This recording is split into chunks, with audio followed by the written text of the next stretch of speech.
The LA Kings power their way past the Rangers. Details on that and more on this edition of Locked On LA Kings.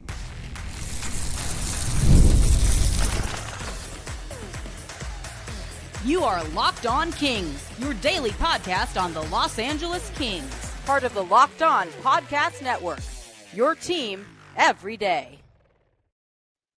Hey, Kings fans, welcome to Locked On LA Kings, part of the Locked On Podcast Network, your team every day. Thanks for making Locked On LA Kings your first listen every day. We are free and available wherever you get your podcasts and on YouTube. I'm Eddie Garcia, your host of Locked On LA Kings. I've worked in sports media for the past 30 years, also co-host of the Puck Podcast, a weekly NHL review show that's been putting out content for the past 18 years, and a passionate LA Kings fan for over 30 years. The LA Kings played game 70 of the NHL regular season, final game of a 3-game homestand, looking to go 3-0 over that stretch. Kings were coming off back-to-back wins where they scored 7 goals in each game with 7 different goal scorers in each game. Kings were hosting the New York Rangers, who were battling for a wild card spot in the East. Kings came in with a record of 39-21-9 on the season overall, 25-3-4 at home, the best home winning percentage in the NHL. And the Kings were looking to extend their lead over idle Edmonton for second place in the Pacific Division. We'll update you on the standings a little bit later. Now, the Kings did have a lineup change due to injury. Alex Turcotte is right now listed as day-to-day upper body injury. So don't know exactly what the extent is, but it appears that it's not serious. But again, Alex Turcotte, who's been playing so well on that fourth line recently for the Kings, day-to-day upper body injury and would not be in the lineup against the New York Rangers. As for the Kings lineup, 10th game in a row, they would go with the 12-6 setup. They have done this setup ever since the NHL trade deadline.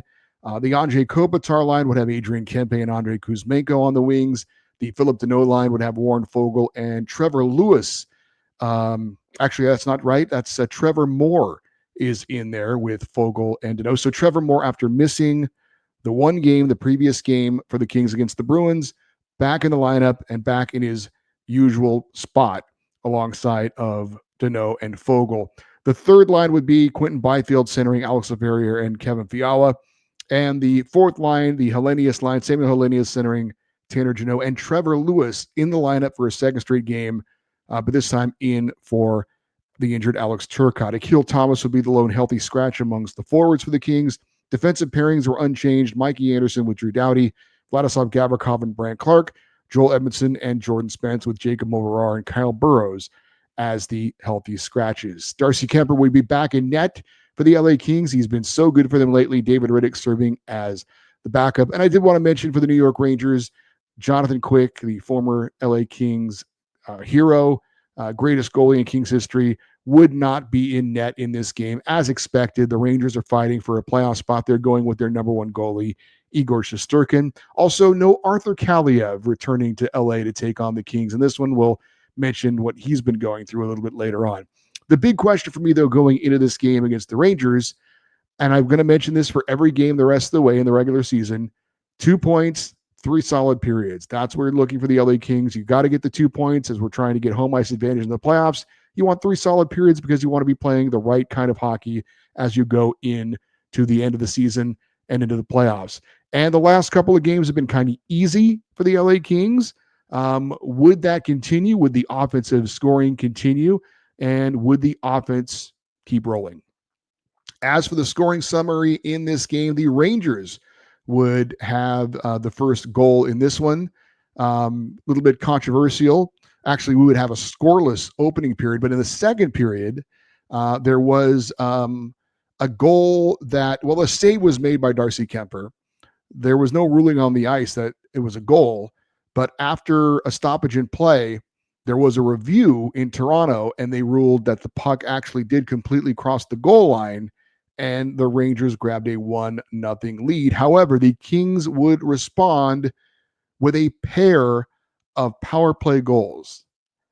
Let me repeat that. The LA Kings scored 2 power play goals, not only in the same game, in the same period, and took a 2-1 lead after 2 periods. In the third, Darcy Kemper stood tall in net. Kevin Fiala would score into an empty net, and the Kings did not get a touchdown in this game, but they did get a field goal. And they win by a score of 3-1 over the New York Rangers. The Kings improving to 40, 21-9 on the season, 26, 3-4 at home. In the last 15 games at home, the LA Kings are 12-0-3, and they do in fact go 3-0 on this 3-game homestand. Game stats in this one for the Kings: they win it by a score of 3-1. Shots on goal favoring LA, 33-23. Special teams, the LA Kings win that battle pretty decisively. The Kings went 2 for 4 on the power play while killing all 3 Rangers power plays. As far as the faceoffs won, that was one of the few down spots for the Kings. The Rangers won 32 faceoffs to the Kings 23. The Rangers were 58.2% in the faceoff circle. The Kings were 41.8%. As far as hits, that favored the Kings 26-24, and block shots favored LA. Did I say flavored LA? Favored LA 18-8. So what was good from a team standpoint for the LA Kings? The power play. How about this? The LA Kings scored 2 power play goals in the same game for the first time since Game 3 of the NHL regular season, October 14th. And it was in a loss, an 8-7 overtime loss in Ottawa against the Senators. So the Kings winning the special teams battle is obviously huge, especially when they get a couple of power play goals. The Kings played solid defense throughout. Certainly we've seen that many times this year. And I thought the energy was very high, especially for the start of the game for the Kings. They had a great first period, and it was almost seemed like a matter of time before they would score in that opening period, but unfortunately it didn't happen. Igor Shesterkin, the goalie for New York, is pretty good, but a good shot mentality for the Kings in this one. What was not so good for the Kings from a team standpoint? Not a lot. Face-offs we mentioned were not very good. Didn't like the way the Kings started the second period, but they did have strong starts to the first and third period. But other than that, not a lot to complain about. There were a couple of decent scoring opportunities for the Rangers. No breakaways or no real huge breakdowns. And Darcy Kuemper did have to make a couple of quality saves in this one in the second and third periods. As far as our coach's quote from head coach Jim Hiller, talking about the Kings' power play, he said, quote, "I mean, it looks a lot better, doesn't it, with Kuzmenko? Whether we score or not, we can all agree that it looks a lot more dangerous. You're seeing the puck go down to him on the goalie, right side, quite a bit more, and then tonight was just a special play. He sells it with his eyes, passes it between the feet. You try and draw that up, but somebody's got to be able to make that play at a high level. Pretty good," end quote. Again, that was Kings head coach Jim Hiller talking about the Kings power play.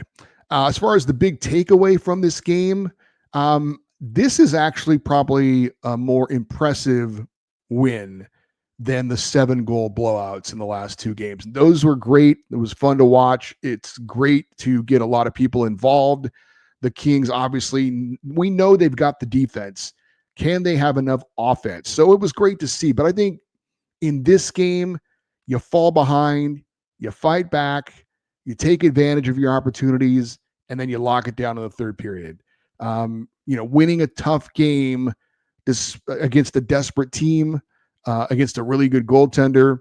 I think the Kings played 3 pretty solid periods. They got their 2 points, which is certainly important.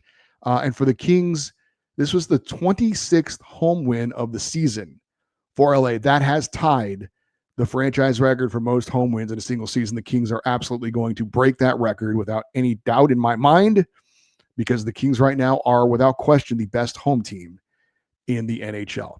All right, up next, we're going to get into some of the individual performances in the win over the Rangers. That's next here on Locked On LA Kings, your team every day.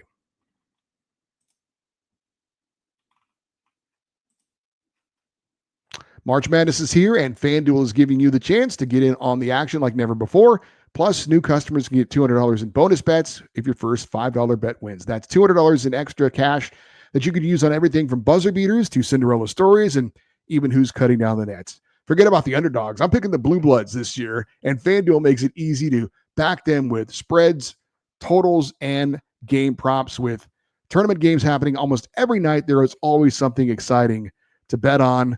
My bracket is crazy. Almost perfect on one side and a complete disaster on the other. But that is March Madness. The FanDuel app is simple to use, and when you win, you get paid instantly, no waiting around. So visit FanDuel.com and get in on all the college hoops action all tournament long. And looking for a snack that is both delicious and nutritious, crack into a good source of protein with Wonderful Pistachios. Wonderful Pistachios is one of the highest protein nuts. Each 1 ounce serving has 6 grams of protein, giving you over 10% of your daily value. Plus, they're packed with fiber and better for you unsaturated fats to help you keep feeling fuller longer. It's the perfect grab and go snack for busy days, whether you're snacking at your desk, on a road trip, or just need a quick protein boost. And if you love cracking open every shell for that satisfying crunch, the in-shell options are a classic favorite. Wonderful Pistachios is a complete protein providing all 9 essential amino acids. And whether you're running between meals or dropping off the kids, Wonderful Pistachios is the snack that works as hard as you do. Get snacking and get cracking with more snacks that pack a protein punch. Visit wonderfulpistachios.com to learn more.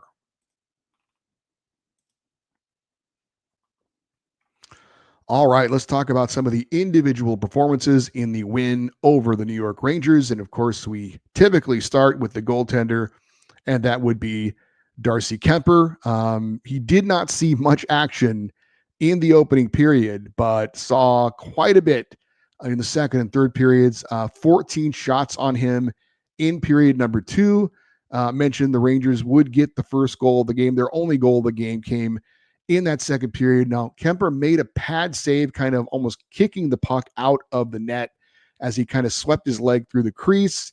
There was the live view of it, just watching the game. It didn't look like the Rangers scored. There was no call on the ice that the Rangers scored. The players didn't react like the Rangers players didn't react like, hey, that was a goal. We just kept playing. Then there was a stoppage, and it was being reviewed in Toronto. They stopped play. They took a look at it, and they decided that it was, in fact, a good goal. Now, the replays that we saw on the TV broadcast during the game action never showed the puck completely crossing the goal line. And again, the call on the ice was no goal. So there had to be definitive proof that that puck completely crossed the goal line. We didn't see it at the time. However, in between the second and third periods, the TV broadcast eventually did show the kind of blown up angle and view from overhead that the puck did just barely completely cross the goal line, but the correct call was made. That should have been a goal, and it was. But as far as the only blemish, obviously, for Darcy Kemper in this game, still had a very strong second and third period, and finished with 22 saves. And Darcy Kemper continues to be absolutely locked in. His last 15 games at home, 14-0-1 is the record. It's the most consecutive home wins in franchise history. Overall in the season, Darcy Kemper now 25-9-7, and at home 16-1-2 overall. Darcy Kemper continuing to absolutely get it done for the LA Kings, and that is why he is in consideration for the Vezina Trophy for the league's top goaltender this season. Phillip Danault scored the second goal, the goal that would eventually be the game-winning goal on the power play for the Kings, the second power play unit getting it done for LA. Trevor Moore put a shot on goal after winning a board battle. The rebound goes to Danault. He's able to corral it, kind of knock it down, and then get the shot off for his 7th goal of the season. It was his 37th point of the year, and he does it all game-winning goal in his 700th career game. Phillip Danault has not had a great season. Like a lot of the LA Kings, he has been playing his best hockey, I think, of late. Been very active, has had a couple of really good chances as far as setting up his teammates, doing a decent job in the faceoff circle. So Phillip Danault getting a huge goal, the game-winning goal in his 700th career game. Kevin Fiala scored the Kings' other 2 goals. His first goal, also a power play goal. His team-leading 10th power play goal of the season, his 28th goal overall, and his 50th point now on the season. Kevin Fiala 1 goal away from matching his high since joining the LA Kings. He also has a shot at setting a new career high in goals. Again, he's at 28.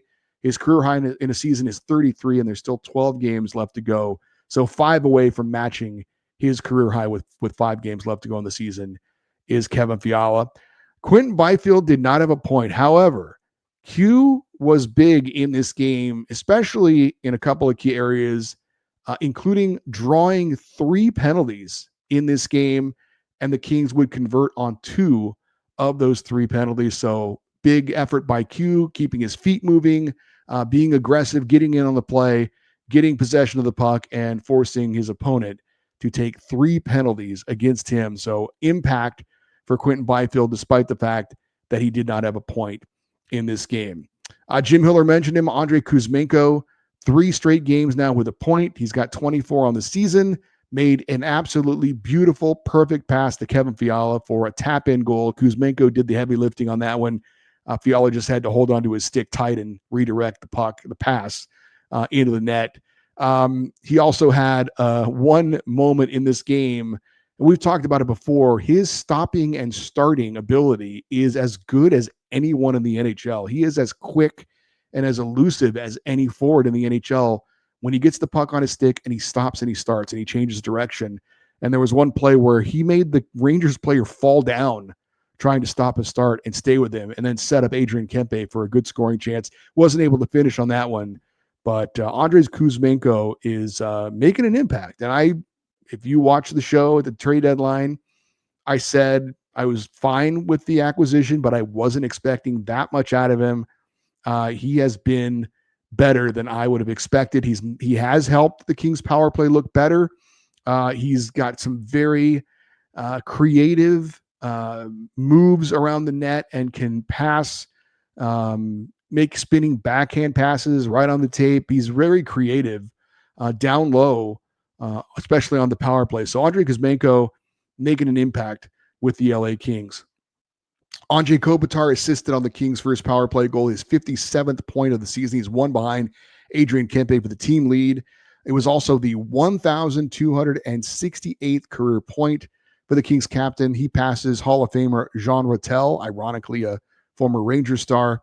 Anze Kopitar is now all alone in 41st place on the NHL's all-time points list. And the captain has been playing some of his better hockey of late. Obviously started the season on fire, cooled off a lot, but he's starting to get his game back again right at the right time.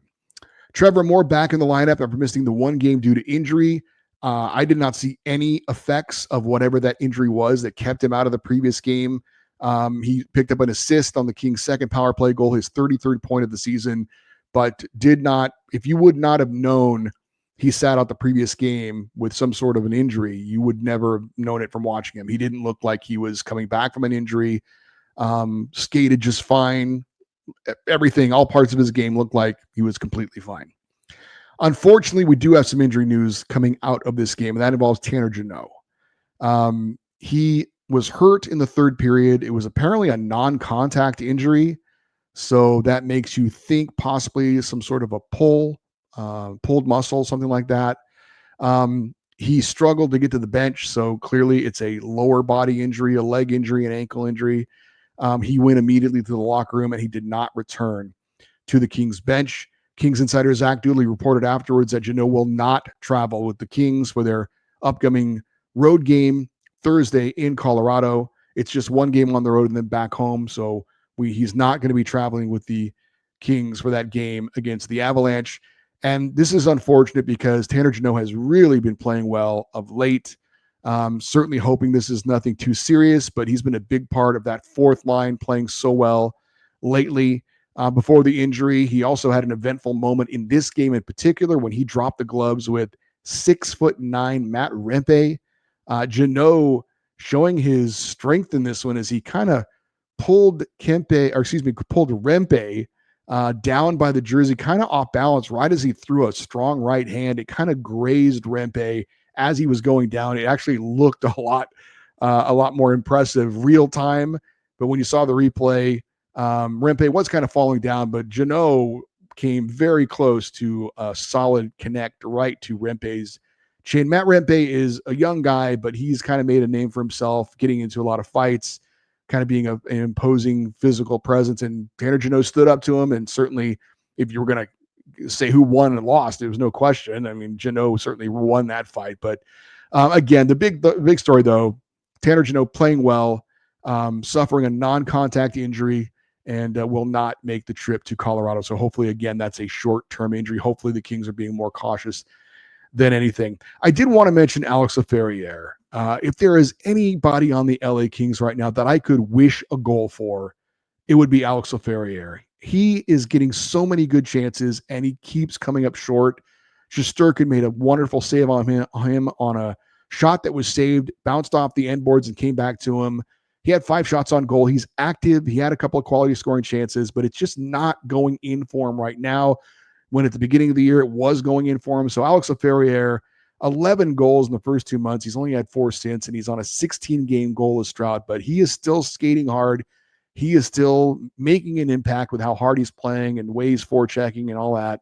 But, man, he deserves a goal, hopefully sooner rather than later, because he is working hard and getting chances, but right now it just is not going for him. Checking the team leaders for the Kings in the win over the Rangers. 2 goals from Kevin Fiala, 1 from Philip Deneau. Kopitar, Kuzmenko, Moore, and Warren Fogle each had assists. Kevin Fiala led the Kings with 7 shots on goal. I don't know what the official high is for a single game for the LA Kings this year, but I got to imagine 7 is right there. Tanner Jeannot led the team with 4 hits before leaving with that injury. Vladislav Gavrikov, 4 blocked shots. Drew Doughty led the Kings in ice time, 24 minutes and 47 seconds, and Andrei Kopitar led the Kings in the faceoff circle. He won 9 of 17 faceoffs, but it was not a great night for the Kings as far as faceoffs go. If you saw the game, and perhaps you were curious, where is former King forward Arthur Kaliyev, who was picked up off waivers by the Rangers earlier this year? Well, he suffered an injury a few weeks ago, and he is out for the rest of the season. Upper body injury. They said that even if the Rangers were to make the playoffs, he would not participate in the playoffs as well. Played just 14 games for the Rangers this year, had 3 goals and 1 assist. So Arthur Kaliyev unable to make his return to LA to face his old team. All right, coming up next, we're going to give out our 3 stars of the game and update you on the latest Pacific Division standings. That's next here on Locked On LA Kings, your team every day. There is nothing like watching hockey live. The energy of the crowd, the sound of the skates cutting into the ice, and maybe even a celebrity sighting. Hey, is that Will Ferrell? If you were watching a game in person, then you need to get tickets for that game, and you need to use Gametime because it makes getting tickets easier than ever. Gametime has a new feature called Gametime Picks. It filters out the fluff and shows you only the best deals on great seats, so you don't have to waste time scrolling through thousands of tickets. Gametime Picks even highlights super deals, giving you the best bang for your buck with seat viewing before you buy, no surprise fees, and a lowest price guaranteed you can book with total confidence. Take the guesswork out of buying tickets with Gametime Picks. Download the Gametime app, create an account, and use the code LOCKEDONNHL for $20 off your first purchase. Terms apply. Again, create an account, redeem the code LOCKEDONNHL for $20 off. Download Gametime today. What time is it? Gametime. All right, it is time for our 3 stars of the game. And I'm going to go with Darcy Kemper as my number 3 star. Again, very strong second and third periods. Only 1 goal allowed for the Kings netminder, whose incredible season is continuing. And that 1 goal he allowed was just barely over the goal line. But Darcy Kemper is my number 3 star of the game. Kevin Fiala with his 2 goals gets the number 2 star. Now, one of them was the empty netter that sealed it. But for the number 1 star, got to go with Philip Deneau. 700th career game. He gets the game winner. Great moment for him. Certainly we'll always remember his 700th. And Philip Deneau, for me, is the Kings' number 1 star. I don't have our graphic today. I forgot to do it. My bad, for the Pacific Division standings. So if you're watching on YouTube, I'll just have to tell it to you. But we did have the Vegas Golden Knights beating the Minnesota Wild on Tuesday. 5-1 was the final. The Golden Knights look like I think they're going to win the division. They're just not. They're playing good hockey right now, and I don't I think the Rangers and Kings both have one remaining game against the Golden Knights. I don't feel like anyone's going to catch Vegas. As we well know, the real battle here, the real race is between the Kings and the Oilers for that second spot for home ice advantage in a likely first round playoff matchup. So the Kings, with the win over the Rangers, expanding their lead over the Oilers to 2 points. They were both tied with 87 points. The Kings had the tiebreaker, but the Kings with the 2 points and the win in this one now have 89 points, record of 40, 21, and 9. So again, a 2-point lead for the Kings over the Edmonton Oilers for second spot in the Pacific. The Oilers with 87 points. They will host Dallas on Wednesday. They will not have stars Connor McDavid and Leon Draisaitl, so that's going to be a very big challenge for the Oilers against a very good Dallas Stars team. Again, Kings and Oilers still have 2 head-to-head matchups coming up later on this next month. April 5th will be at Crypto.com Arena, and then on April the 14th up in Edmonton for 2 huge games between those teams. I did want to mention something real quick, and I'm not getting paid to say this. I'm not getting anything out of this. This is just a fan talking to other fans about something that I thought was pretty cool. I did want to let you know, April 14th, that game on the road in Edmonton, Kings Oilers, you can see this game at Cosm in Inglewood. Now, if you don't know what Cosm is, it's basically a giant theater, kind of a surround theater that shows unique perspectives of sporting events. My friend Doug, the Ducks fan, took me for my birthday to Cosm to see the Pittsburgh Steelers play the New York Jets on Monday Night Football. We had quality, good seats right in front, and I absolutely loved it. I thought it was very unique. I thought it was very interesting. I don't know exactly what it looks like for hockey, where the cameras are set up, but they have multiple different camera angles that you can look at. Anyway, if you're interested in this, the Kings Oilers game on April 14th is going to be shown at Cosm in Inglewood. You can buy tickets, go check it out. It is like a giant sports bar. They have a bunch of different TVs that you can watch. There's like a bar area, but there is kind of a main viewing area, the wall, giant wall. If you've ever been to the Sphere in Las Vegas, it's kind of like a mini version of that. Huge wall, surround sound. I got to imagine it's going to be packed with Kings fans. So if that's something you're looking to check out, I highly recommend it. Although I haven't seen it for a hockey game, I have seen it for a football game. I thought it was phenomenal. And I am very intrigued to see an LA Kings game there at some point. Will it be this game on April 14th against the Oilers? I don't know about that or not. Got a lot going on right now in the family, but I did want to let you guys know about that if that's something you might want to check out as Kings fans. And if you're interested in buying tickets, you can go to cosm.com. That's COSM.com. Again, I'm not being paid to promote that. Just something that as a fan, I thought was cool. It's cool that they are showing hockey there. They show basketball and baseball and football as well. But every once in a while, they do show a hockey game. That's obviously going to be a huge game. And might want to check that out.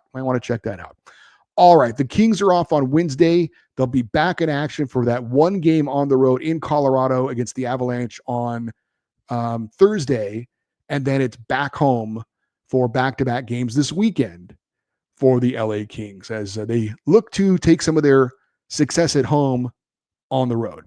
All right, for you everydayers, those of you that listen and watch Locked On LA Kings every day, coming up on Wednesday, we're going to take a look at the Kings by the numbers since the trade deadline and tell you exactly how good the Kings have been statistically in a number of areas.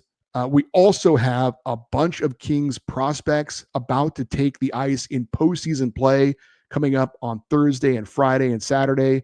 We'll tell you all about who's in the action, who they're playing, what time they're playing, all that kind of good stuff.